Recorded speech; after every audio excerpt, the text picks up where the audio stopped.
record. Well, let's see if John likes good old Jay-Z here and Reasonable Doubt. In the opening montage, you heard Can't Knock the Hustle, and now you're going to hear Brooklyn's Finest.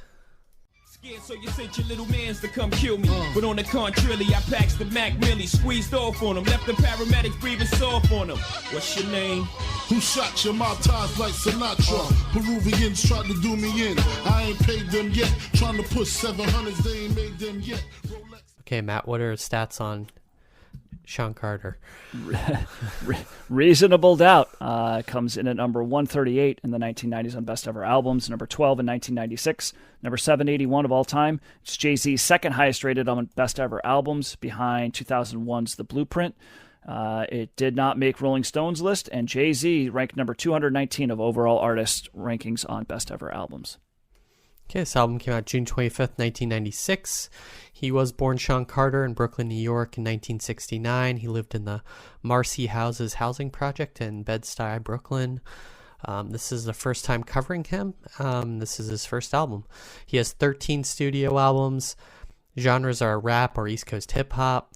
His influences are his mentor, the rapper Jaz-O, Big Daddy Kane, Boogie Down Productions, Notorious B.I.G., Eric B. and Rakim.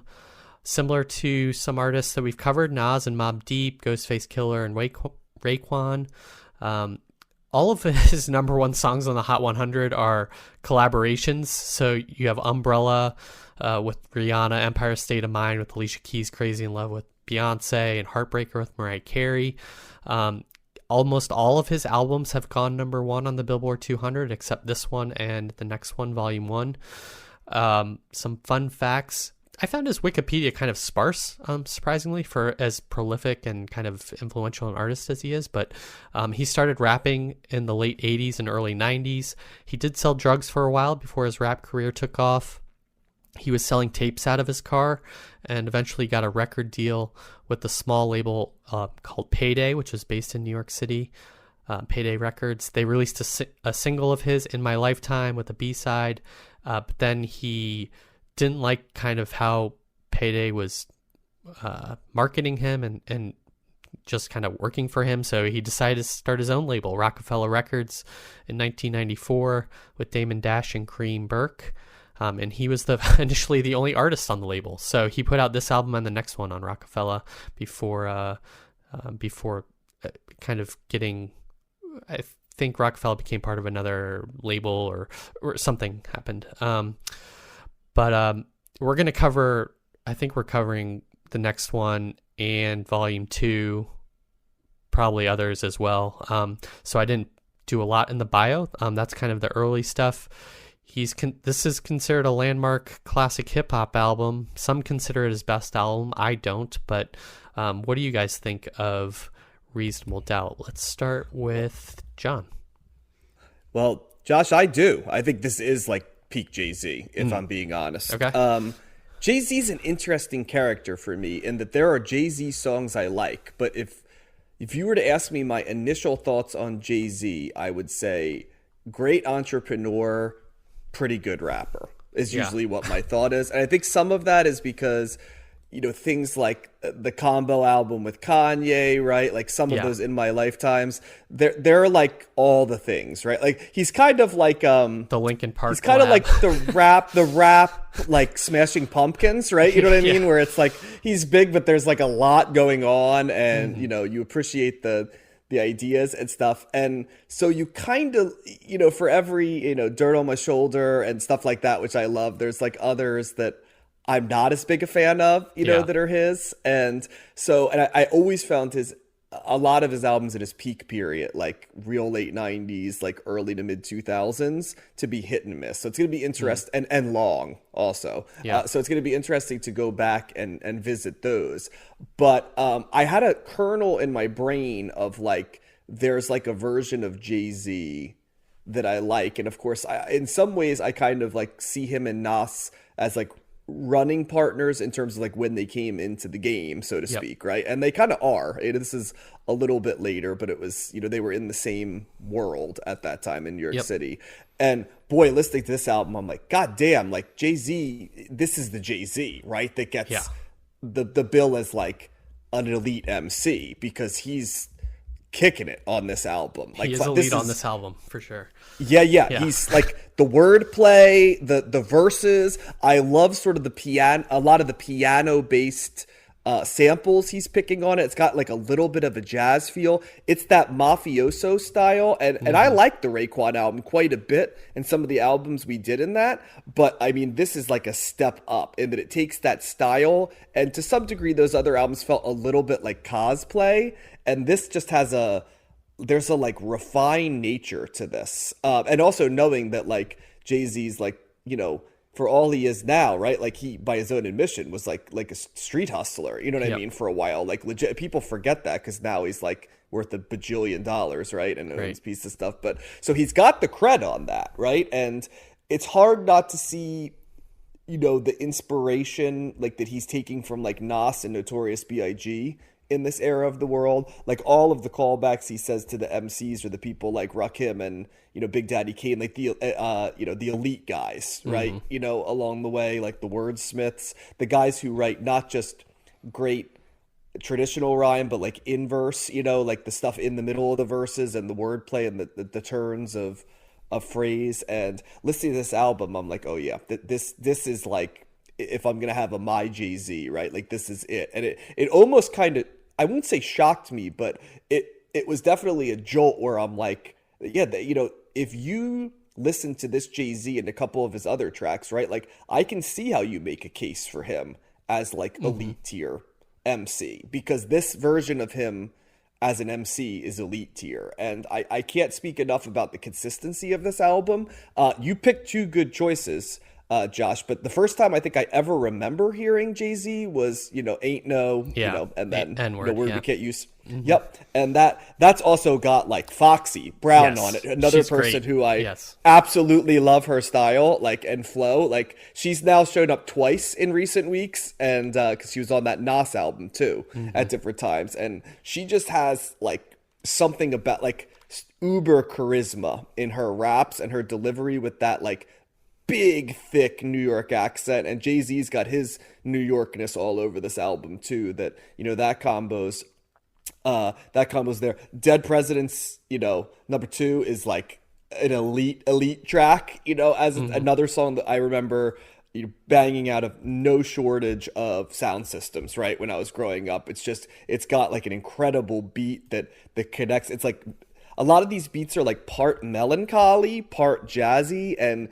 they just really complement Jay-Z's flow, which I would say is like cocky and playful, right? Yes, but he's got that weird sort of like laid back flow as well, but it's not a lazy flow. It's like a laid back New York flow, which is the only other guy I could think of is like Biggie has that from time to time sometimes too. So there's some, you know, Venn diagram overlap there. But yeah, I mean, my takeaway on this album is like I'm excited to now listen to the other Jay-Z albums to see if maybe I wasn't like processing it the way I should. I don't think that's going to be the case, because I do remember listening to those a ton. And my other take was I'm surprised I didn't listen to this and haven't listened to this more than I did, because this is absolutely a lane of hip hop that like completely connects for me, and it brings together lots of genres we've seen, and it really does give you the idea of like what a craftsman,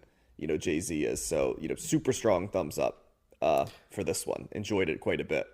Yeah, one of the other anecdotes about Jay-Z is that he like famously never wrote down his raps. He always would rap off his head, just in the same way that Biggie would and some other people do, but a lot of people write down their stuff. So that's why he's a great freestylist too. An underrated one. Yeah. But what'd you think, Matt?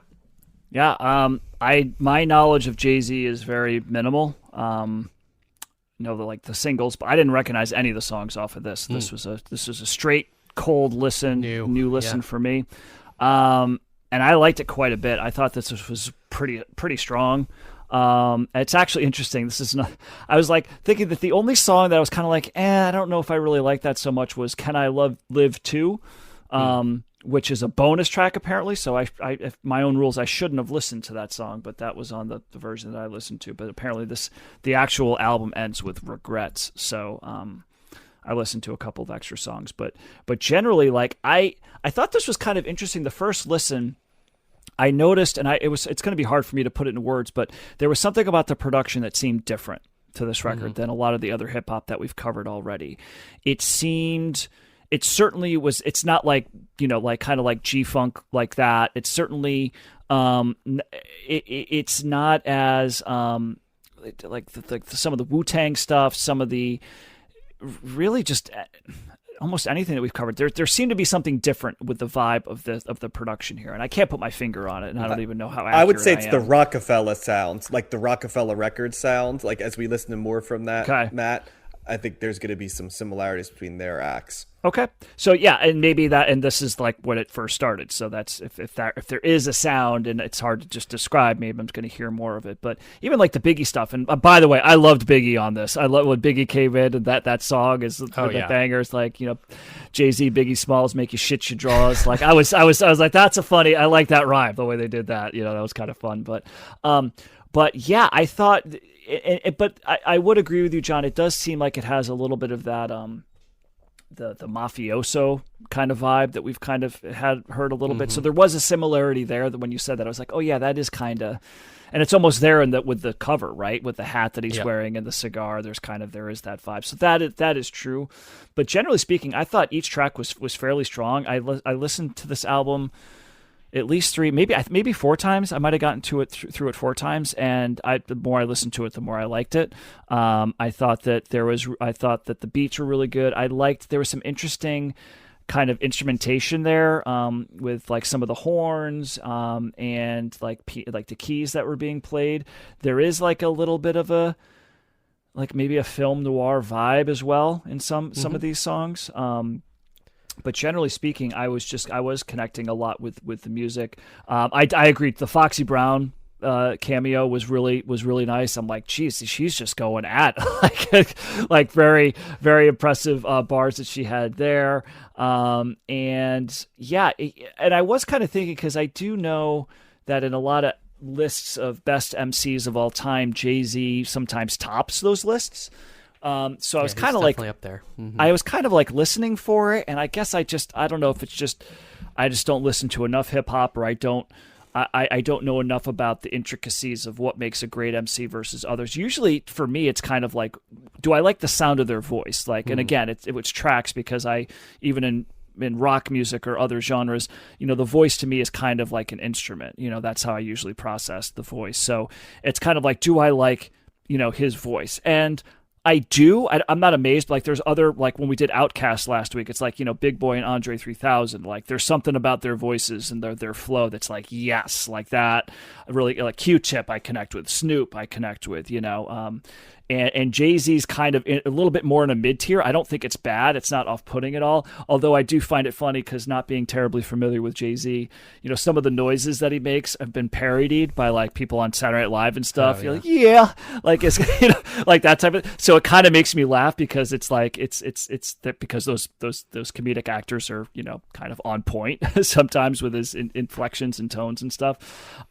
So I don't know. I was kind of like, he's good, but I'm like, I don't fully understand or appreciate probably why he might be considered one of the best, or the best MC of all time. So maybe leave it up to other people. But I was kind of left going like, I don't know. Like I'm still not exactly sure. But having said that, if you guys are saying that, he's doing a lot of these rhymes just off the top of his head, that's freaking really impressive, So there's some fun play on words here, but generally speaking, again, I'm here for the music and the beats, and for the most part, I liked it. I thought that there was good variety here.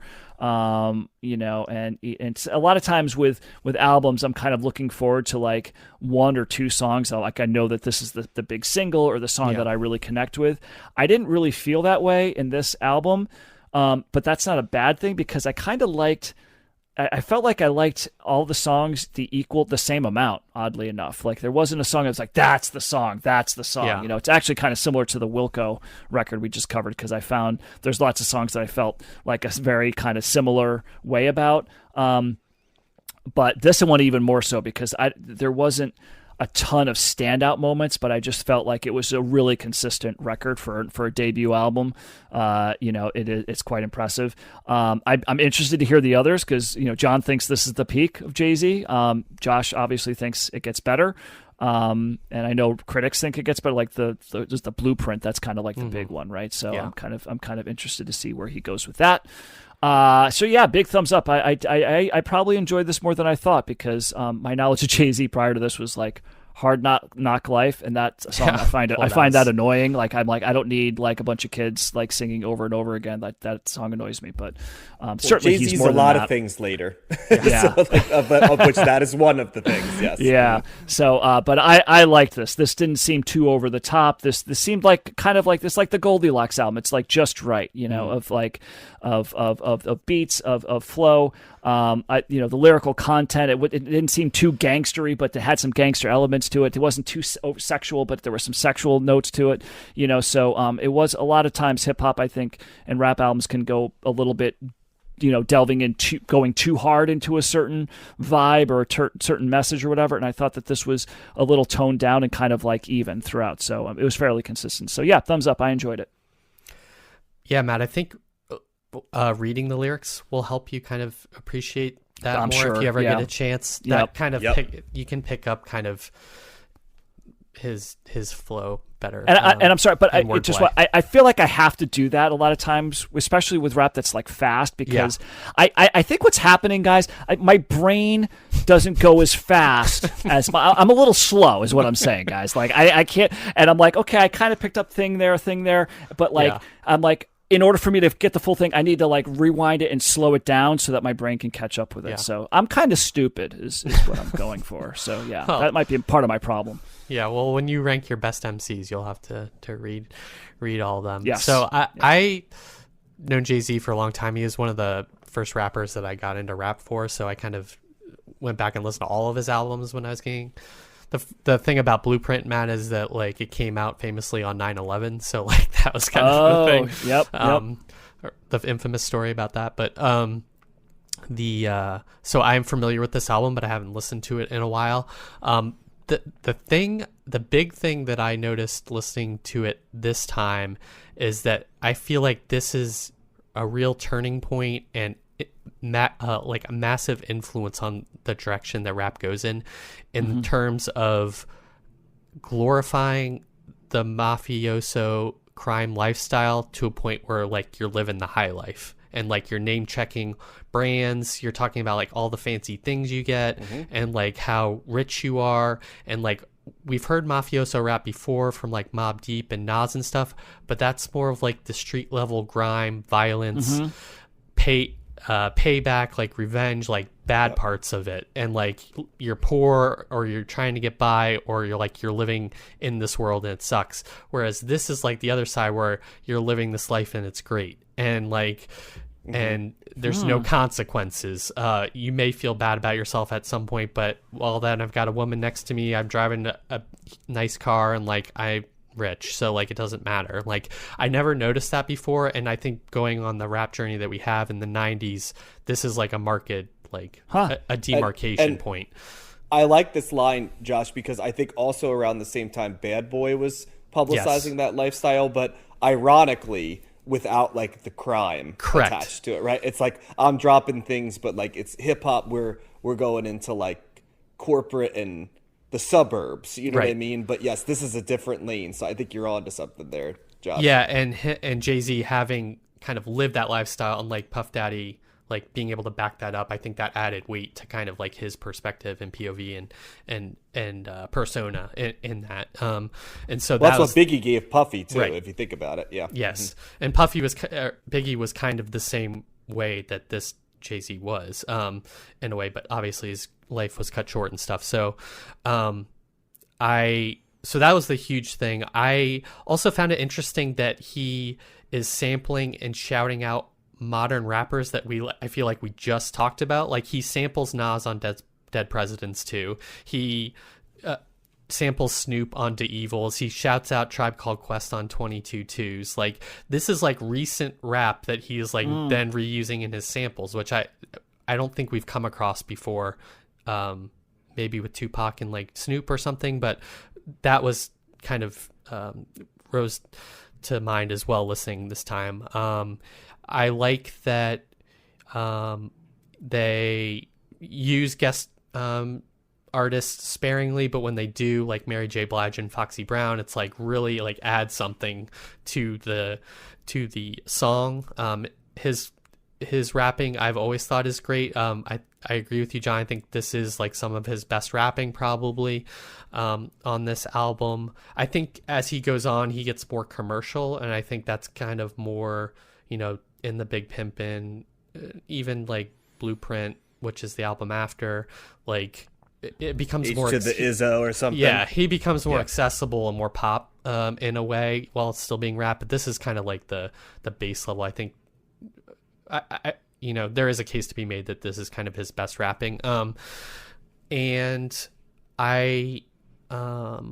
the sampling is great too. You guys mentioned that. There's an Isaac Hayes sample on Can I Live, which is really great. There's Politics as Usual, a hook sample on that. I was like going on Who Sampled and like seeing like all of the samples as I was going Me too. on, because I just like, wow, that's like great horn track or like R&B or funk or whatever he uses. They did a tribe like Can I Kick It? Like it wasn't actual Tribe, but yeah. He was just kind of using that track as a just singing it basically. Brooklyn's Finest is the closest you're going to get to an MC matching Biggie. I think that the way that they trade off within the same verse and like play on each other is just like the chef's kiss of like MCs complimenting each other. I've always loved it. The Tupac shout out in that, or call out in that, is so funny and awesome. So go back and listen to that if you didn't catch that. That's about it. I think Friend or Foe is an interesting kind of short, Matt, as an example of like him kind of going off the dome almost. It's not like a freestyle, but the way he sings and like changes his cadence and goes really fast and really slow and like talks about, it's kind of like a story song as well. I thought that's a really interesting kind of example, a different thing. I'm not sure how I feel about Memphis Bleak. He's kind of part of the Rockefeller universe.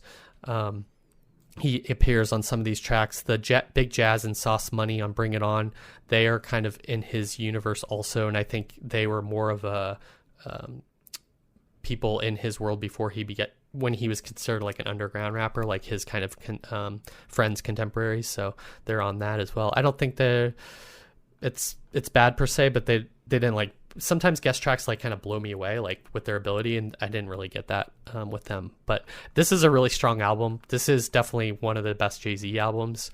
I'll be interested to go through because like I said, we cover a lot of them. So going through them chronologically will be interesting and see how he changes and evolves. But this is a real statement album, and I really enjoyed listening to it again. So big thumbs up for me. This is a great album.